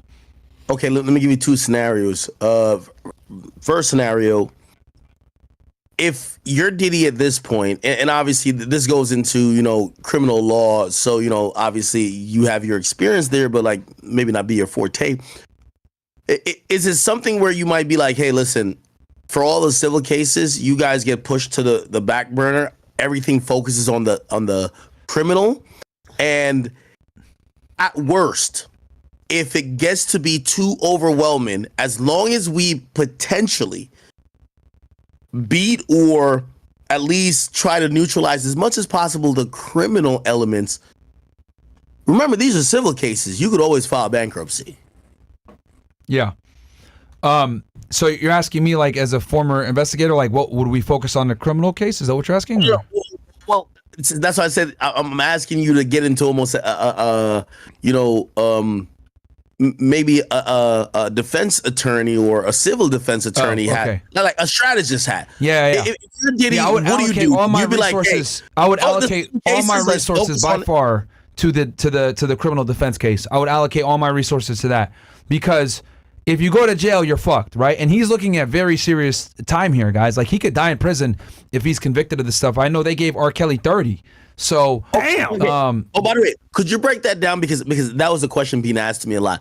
What is he facing? And I said essentially a life sentence. I'll Google his age now. You could tell me, I don't know if you know off the top of your head what some of these things that we've predicted like hold in terms of potential penalty. But Diddy age, he's currently 54 years of age. He's gonna turn 55 in literally 2 weeks. So 2 weeks from now, or actually 2.5 weeks, he's going to be 55. Yeah. No. Actually, no, I'm wrong. Whoa, I'm definitely wrong. It's a month and 2 weeks. I'm sorry. Yeah. I predict that he's going to be facing a significant amount of time here where he can die in prison, man, easily. Like, really? Yeah. They gave R. Kelly 30. Let's go ballpark. I know we're spitballing here, and I know you sure. you love. I predict if he's found guilty. Let's go with two scenarios. Let's go. He goes to trial. Let's say he goes to trial. Now, for those that are unaware, when you go to trial, 95% of cases, right, almost always plead out. You almost never go to trial. But if you go to trial and you force the government to prepare for a trial, you're gonna probably deal with the higher end of whatever sentence, the charges that you're getting hit with come with. So if he goes to trial and loses, there's a very high likelihood he'll get easily somewhere between 20 to 40 years, right? Wow. If he goes to trial for this. If it's what I'm thinking, racketeering, sex trafficking, etc., yes, low end 15, higher end 40 easily, right? If he goes to trial. If he pleads guilty, 10 to 30 in that range if he pleads guilty. And cooperates. Wow. I'm looking at some of these things. Hold on. And for him to get any less time than 10, he'd have to give up a fucking dirty NYPD officer or a public official or somebody big for him to get less time, because he's the main target. So anytime you're the main target of investigation, it's very difficult for you to get time reduced, because you get hit with a sentencing enhancement called leader organizer of the organization. What about Jay-Z? I mean, he would have to give like significant stuff that leads to an actual indictment. He'd have to have like real evidence. From what we know, in the federal, and by the way, correct me, you can jump in at any time. You're more well versed than me. When it comes to federal, charges and going through the federal process, they have these mandatory minimums that's unlike any other state, where the only way, at least from my knowledge, they could go below would be if you have usually a 5K1 letter. And yes. that's the snitch scarlet letter, which means proffer letter. Yep. The yes, 5K. Yep. Queen for a day, whatever the case is. 6ix9ine had a 5K1 letter that allowed the judge to go beyond, because 6ix9ine was facing, if we're thinking about consecutive on some of these things, he was facing like 46 Let's years. explain what a proffer is and a 5K is, right? So I've done a million of these, right? So a proffer, for you guys that are wondering, or safety, it's also known as a safety valve in drug investigations. Basically, the individual's typically been charged or whatever it may be, and they have information that can be beneficial to your investigation that can, lead to other arrests, whatever. You bring the individual in, they sign a proffer letter with their defense attorney, and what happens is they can give you information where it can incriminate them, but it can't be used against them. So they can totally tell you whatever they need to tell you, unless it's like a very, very serious crime of violence or whatever it may be. But most of the time, everything is kind of, on the table. You're protected. You get almost full immunity for a day. And you're able to kind of just say whatever you got to say. However, it's called queen for a day. You usually on a layman's terms. Some people call it queen for a day, king for a day. That's also another term for it. But it's all 5K, proffer, safety valve, all generally the same thing with little nuanced differences. You come in, you sit with the agent and the prosecutor, and then you're there with your defense attorney, and you provide this information. You sign a proffer letter. However, the deal goes out the window if you do one of two things: A, you lie, right? That will mean that it's defunct, and then they can actually charge you for those crimes. And then B, you need to provide substantial assistance. They use the term substantial assistance to the government in the course of the investigation.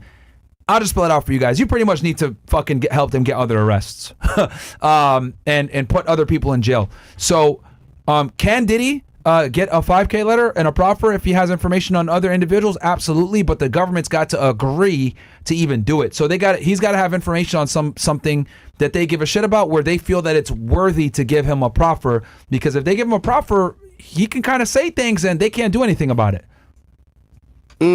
Hey, by the way, I wanted to throw this to you. I got to see if he authorized me to kind of, I'm not necessarily fully doxing him here, but okay. This is my man, and I don't know if you want me to say his name, but he's you guys would probably know who he is. This is 6ix9ine, and by the way, he's a chat nigga too. Like, this is my guy. I think he's in the Discord. I treat my boy right, man. This is 6ix9ine head security during when everything happened. He says, "Yo, bro, I was there when all the trucks were surveilling us. They followed us everywhere. He said they basically stalked us. By the way, keep in mind, this is the time where the feds had picked 6ix9ine up first. They pulled him into a meeting. They say, hey, listen, we have information that you might be targeted and you might be possibly attacked by other members of the gang. Do you want us to give you protection? And that was almost like a soft way of trying to see. So here's the thing. I actually did a whole talk on this on my Fed reaction. And actually, I'll give it to you even. So. And by the way, the last thing, and I'll throw it over to you after. Yeah, go ahead. Last thing he said I was there during the hits and everything, and he says he knows for a fact they tapped his phone too. All right. Go ahead. So let's go ahead and go through this, right? So I actually know this very intimately, right? Because at the time, right, when I was working for the agency, I had a Chinese organized crime case, and I went up to New York, and I actually met with some of the agents from the HSI New York office case, HSI New York, and this was right after they had picked up 6ix9ine, and I kind of figured this out from talking to them, and then also I worked in the HSI New Haven office, and I knew agents there as well. So here's a story with this situation. 6ix9ine was going to go to the casinos in Connecticut. For those that are unaware, we got Foxwoods and Mohegan, right, which is over on Eastern Connecticut, right? And at the time, the feds were listening to, or HSI, they were listening to, if I'm not mistaken, Mel Murder's phone or Jim Jones. They were listening to somebody higher up. Yeah, I think it was Mel Murder who spoke to Jim Jones. Yes. There you go. So they were listening to Mel Murder's phone, and and I know this from doing Title IIIs, one of the things that you must do if you hear this on a Title III, if you hear violence gonna occur, you have to notify the individuals whose life is threatened if you listen to it on the phone. Now, obviously, this sucks because now you're kind of disclosing that you might be having a wiretap, right? So you have to kind of go about it in a creative way to not disclose it. So what happened was they brought hold on. So, and by the way, that infamous call, it was a conversation, and I won't play it here, not to bore the audience, but the conversation, Jim Jones, I believe, told Mel Murder, you have to supervise. So as a federal agent, how do you know that means kill? Yeah. Because super violate means what? Yeah, I mean, you super violate, you already know. You're listening to that on a wiretap, you're like, okay, this is a threat against his life. Because at this point, 6ix9ine was kind of on the outs with them. I think he had just done that thing on Instagram. He just did a Breakfast Club interview saying that he by himself. Everybody. He re-recorded lyrics saying he don't need nobody. Yes.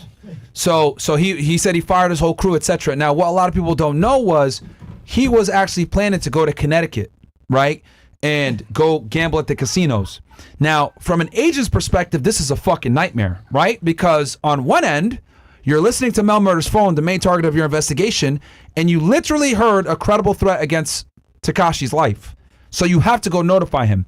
So what do? They go tell him, look, bro, there's a threat against your life. I doubt that they told him that we're on a wiretap or any of that other shit. They're just like, look, we got information that there's a threat on your life.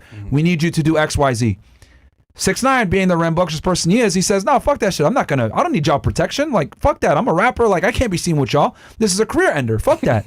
Right? And obviously he had a plan to go to Connecticut to gamble at the casino.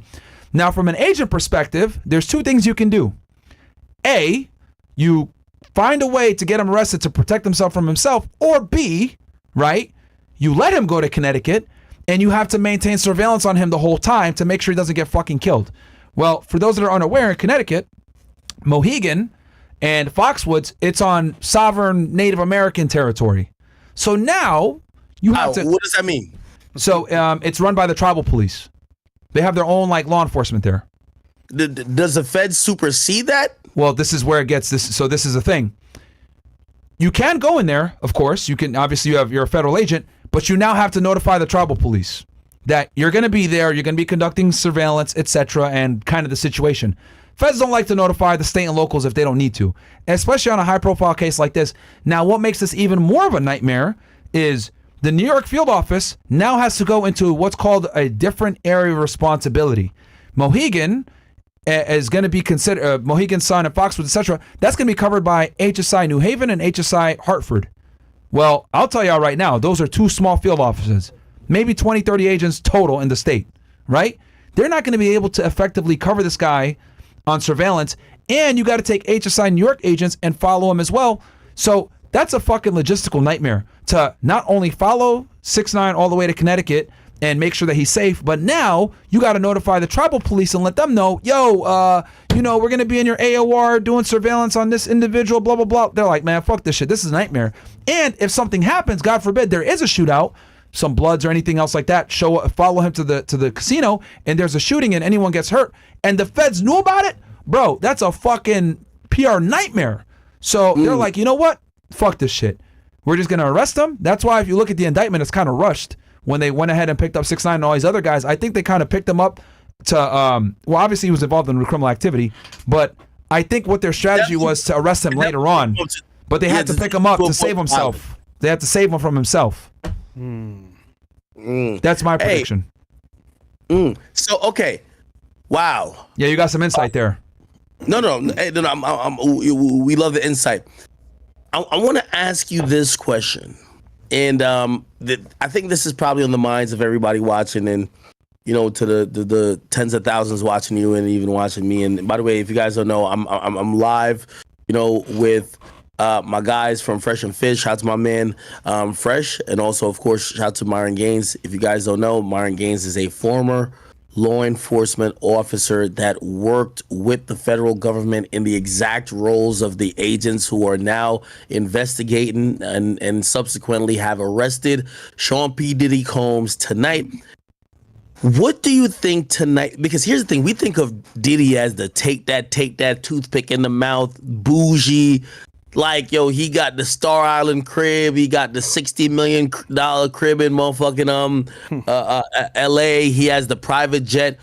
What is tonight like? And again, I don't know if you're familiar with like the intake system necessarily in New York, but like, what is it like having somebody who, you know, the media is clamoring to know details, but he's gonna be probably spending, I would hope, or not hope, but I would probably guess he's going to spend the night tonight in jail. What's tonight like as an agent? What's tonight like for him? What conditions is he in? Is he actually in a cell? Is he handcuffed? Or is he chilling in a room just kind of eating, you know what I mean, eating, you know, potato chips and just kind of watching this while his lawyers are kind of hammering out the details? What's tonight so like? This is what I think. Okay, so this is what happened. I guarantee you this will happen. He gets arrested, right? Either by the case agent or people that are watching him on surveillance. They take him to the New York HSI office, bring him into the interview room. The case agent walks in, hey, look, you know, these are your rights, blah, blah, blah. Do you want to talk? More than likely, I'm willing to bet he's going to say, no, I'm not talking without an attorney present. At that point, you know, the case agent could kind of decide if he wants to let the attorney come in and they can have that discussion, or he says, you know what, fuck it, we're going to book him in. They probably took him to one of the federal facilities. I think there's one in Brooklyn, if I'm not mistaken, FDC Brooklyn or something like that. Drop him off there. They're probably going to put him in protective custody for obvious reasons. He's going to be by himself. The case agent is going to probably get all his stuff together and be in court tomorrow morning with the AUSA. Hold on, I'm sorry to cut you off because like these details matter because sometimes we think, like for example, when we seen Trump, right? Yeah. Like there's no proof that Trump actually got put in cuffs, right? He takes like it's almost like a selfie, like it's a mugshot. Like what's happening? Is Diddy getting treated like the rest of these motherfucking citizens in New York? Is he getting cuffed in the front? Is he get cuffed in the back? Is he getting put in a car? Is he getting put in a paddy wagon? Is he just getting put in a plane? I could explain that. In a unmarked car? Like, what do you think this is looking like? What's the privilege exactly like for a billionaire? I'll tell you exactly how this went down. So they arrested him at the lobby. Hey, look, man, we got a warrant for your arrest, etc. You know, just look, you know, probably cuffed him in the front, walk him out quietly, right? Okay. They're gonna have an unmarked parked out there, ready to go. They put him in the back of the car, drive him over to the New York office in New York City for HSI. You know, obviously, I'm assuming the case agent. Well, and I hate to cut you up, but I like to get to the nitty gritty. Okay, we know Diddy's being flanked by security. This and third. Are they showing up with a little bit of force? Because you never know. They're telling security. They're telling security, fuck off. They're telling security, fuck off. We got an arrest warrant for him right here. Get the fuck out of here. Okay. His security can't do shit. So security can't follow. It's going to be a stand down Yeah. let's do this quietly, or this could be embarrassing. Exactly, right? And I'm assuming that's how you would go about it if you want him to cooperate and talk to you. That's why I'm saying, like me, right? If I'm the case agent, I'm going to have my guys approach nice and quiet. Hey, look, bro. Because they're in plain clothes. Keep in mind, these are special agents. These are federal agents. They're in plain fucking clothes. Go up to them. Look, man, we got a warrant for your arrest. HSI, boom. Look, let's just do this quietly. We'll cuff you in the front, or you just walk out with us. We'll cuff you right by the car. Tell the security to stand down. Put him in the vehicle. Case agent's probably either there on scene when he's getting arrested, right, to see if they can get any spontaneous utterances, which is spontaneous utterance is where they say something, right, spontaneously that can be used in court, right, without the Miranda rights being read, which the Miranda rights is you have the right to remain silent, blah, blah, blah, all this other shit, which you have to read to them when they're being arrested. So he might make a spontaneous utterance, whatever. Oh, fuck, man, they got me, some other bullshit like that. You can use that, right? So they put him in the car. Case agent's probably there asking him questions. Hey, blah, blah, blah. Hey, you have the right to remain hold silent, on. blah. I know y'all hate with me cutting them off. Wait, you could use a spontaneous utterance without reading the Miranda rights? Yeah, so like when you arrest somebody, and this happens all the time when I was on the job, you arrest somebody, right? And they're like, fuck, I knew this fucking asshole got me jammed up. Or, oh, fuck, this fucking dude lied to me. Or like whatever. Like when you get him picked up, you can use that because he said a spontaneous utterance and you didn't ask him no questions. Oh. Oh. I don't think that's well known. Oh, wow. That's very interesting. Okay. Yeah, you can. I've gotten people all the time with that where you're going to go arrest them and they'll make some comments like, this fucking asshole set me up, or this, Like, I knew the they fucking. snitched on me. Like Yeah. you can use that? Yeah, you can you can absolutely use that, man. Yeah. And then obviously you read them his rights after the fact before you ask any questions, but you can absolutely use spontaneous utterances when they're being arrested. So as the case agent, you'd want to be there when that happens, or you send two of your guys that you really trust to effect the arrest, and then you ask him, hey, did he say anything when you picked him up? So they probably bring him out to the car. They want him to cooperate, right? And a lot of the time, federal agents are going to be really cool with you because they want to get a statement, right? They're not going to fucking throw you to the floor and all this other bullshit. They're going to do it nice and quietly, not try to embarrass you, right? Their job is to take away your freedom, not your dignity, right? Especially if they want to get a statement from you. So they put you in the car. Case agent's probably there. Reads him his Miranda real quick. Asks him some questions. Maybe make some small talk, whatever it may be. Then they get him back to the office. Hey, you want to talk? No, I want a lawyer. Okay, no problem. We're going to start getting you ready for the U.S. Marshals, right? Because the way it works in the federal system is when you have someone arrested federally, right? Sometimes and we're really getting in the weeds here, but I'll explain it anyway. The U.S. Marshals a lot of times have contracts with local jails to hold bodies for them that are federal custody. Now, in a place like New York City, which is big, they might not necessarily need that. So you might just take them right to the federal detention center, right? And there's going to be marshals there that will book them, fingerprint them, put them into NCIC, all that other stuff, right? And then they'll put them in there, and then the next morning, right? Sometimes there'll be an arrangement with the marshals or the agent himself.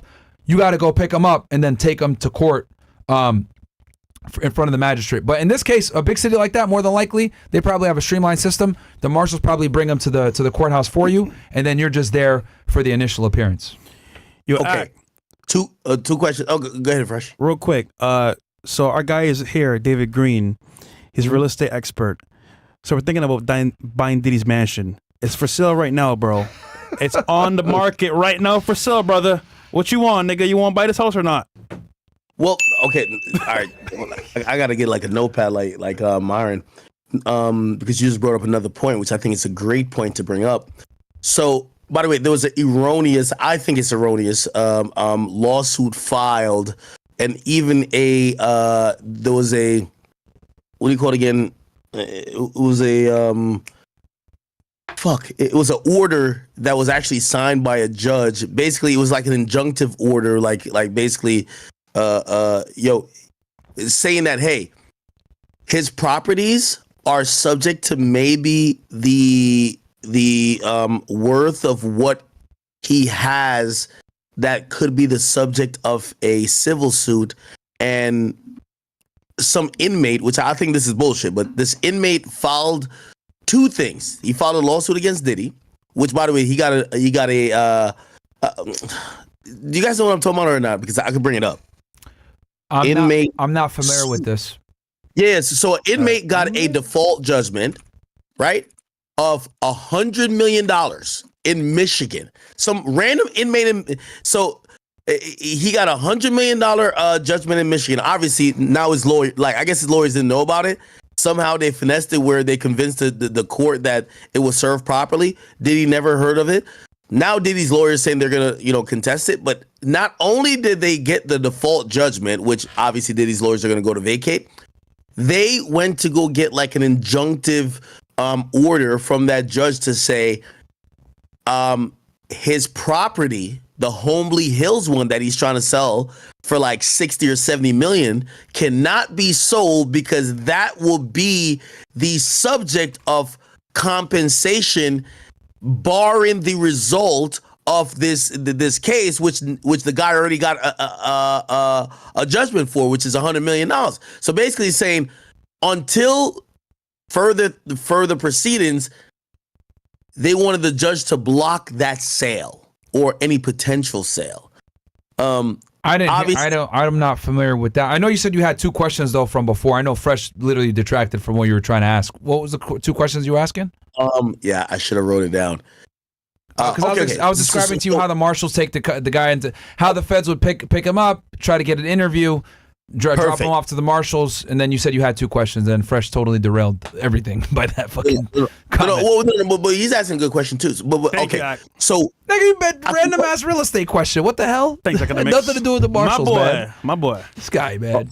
Yo, I think a lot of people, even me, I promise you, I'm having like, just even thinking about the situation, the way we look at Diddy and how powerful he is, we almost want to see, like, even when they raided his crib when he was in Miami, they met him at, I forgot the private airport. We never seen him in cuffs. We never seen him treated, even like how we seen his sons or maybe like the workers at his crib being treated. And a lot of people think this is billionaire privilege. So I guess it goes to two questions. How certain are you tonight that Diddy is actually in a jail cell? 1,000%. He's probably marshal custody right now when we speak, or he's talking with the feds if he's cooperating. So you think 100% he is in some jail cell in New York City like any other inmate? Guaranteed. I mean, hell, we might even be able to, I don't know if BOP, the BOP website might not have it, but yeah, he's definitely either A, cooperating and talking with the feds right now, or B, he's in a jail cell in New York City somewhere, maybe FDC Brooklyn or some shit like that, or in Manhattan, depending on wherever the marshals have their contract with holding federal prisoners. Okay, and by the way, I'm looking that up as we speak. I don't know if I'll be able to find it. I will ask you this, and by the way, I just looked it up. It says no records found. Yeah, probably not, because he hasn't been committed to Bureau of Prisons. Yeah, he's in marshal custody. Okay, yeah, I looked up BOP is after you've been sentenced. But I looked up the New York City Department of Corrections. Usually, even if they're so the popular intake place in New York is what's called the Tombs, especially Manhattan. Okay, and usually you would see that person in there, and we figure out where they go from. Even if they're federal, right? Because they probably have a contract with the marshals. Yes, because Casanova used to be able to be at a certain point. I'm not saying initially. At a certain point, you could be able to find him through there, but we can't find anything with Diddy yet. Second of all, here's the second question.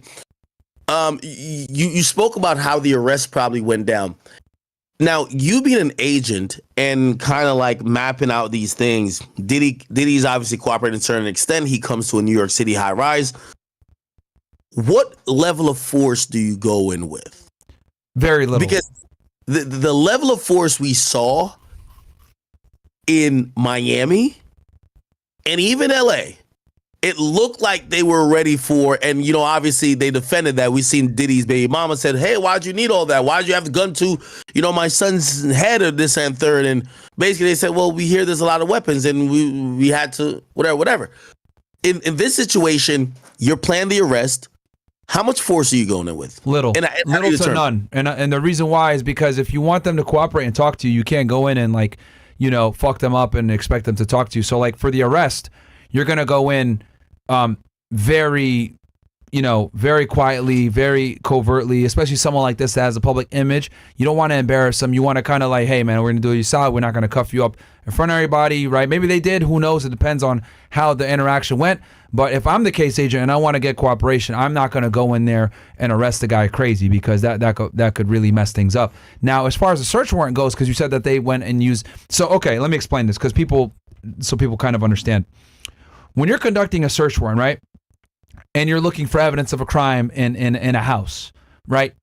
Depending on the individual, that's going to kind of dictate how you proceed with doing the search warrant.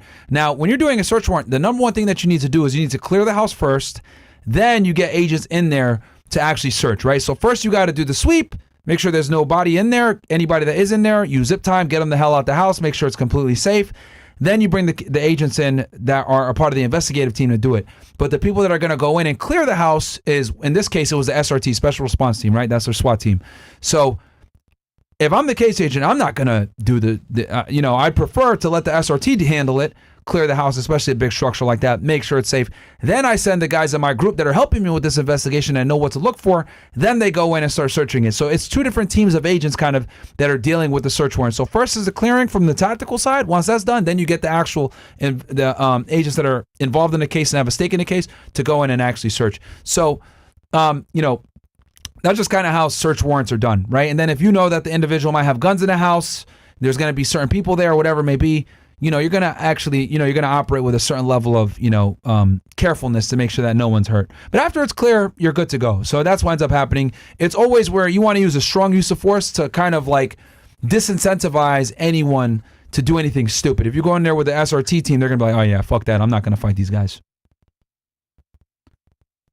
So it was reported on TMZ that not only did they arrest him, but they also went in and they are executing a search. Well, they didn't say search warrant, but they're searching the hotel room he was in. What do you think? Do they really believe that maybe he has some incriminating evidence in his hotel room, or is that a standard procedure? Yeah, I mean, they probably got a consent to search, right? Since he's at that hotel, I doubt that they actually cut paper on a search warrant to go in there.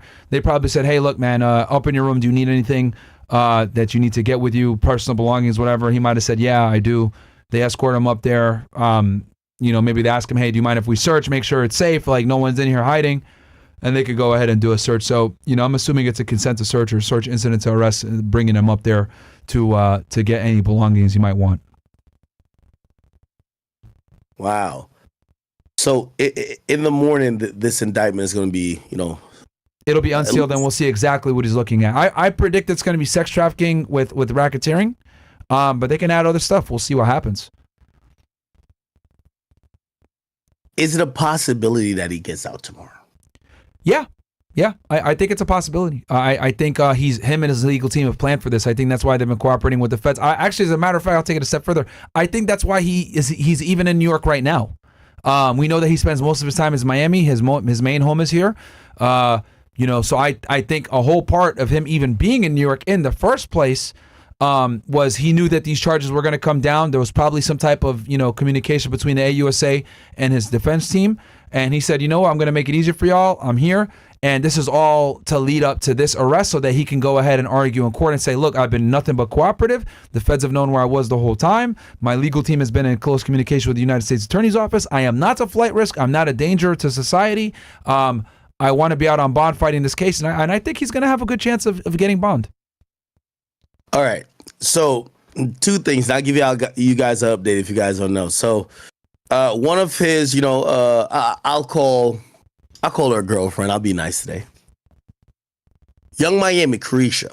Uh-oh. So she hit me up. She said, hey, we should have a conversation. She said she wants to talk about everything, no holds bar, about her career, everything I've said about her.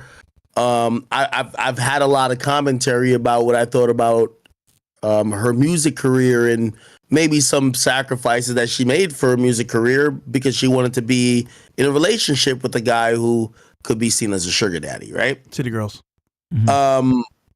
We were going to plan a time to do a Carisha Please episode, which, you know, I talked to Fresh about. Fresh was like, "Ak, you sure you good?" I said, "Listen, I've walked into the Lions Den many times. I have no problems." By the way, you know, to her credit, she said, "All right, you know, we're going to touch back up on this. I'm still waiting for the date. I'm down to show up anytime."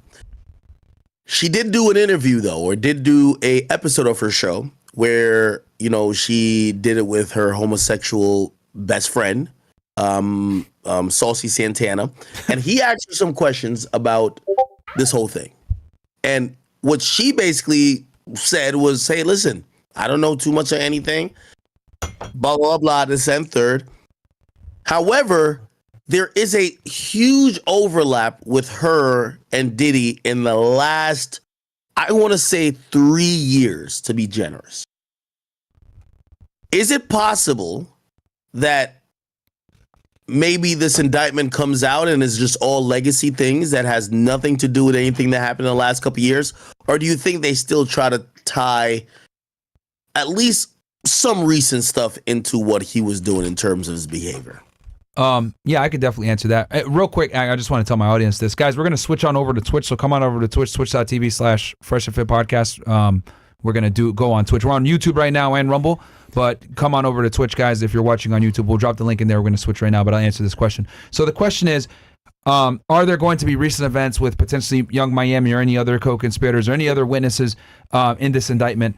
I think so, yeah, for sure. They're going to have something in there recent that at least kind of aligns with the statute of limitations, because they're going to need to prove that the criminal activity is still going on. That's a very important part of RICO, is establishing that it's an ongoing criminal enterprise. If you look at any RICO indictment, right, whether you look at the 6ix9ine one, you look at the Casanova one, etc., the first paragraph almost always is them talking about the organization being defined as a criminal enterprise, right? So whether it was a 9 Trey Gangsta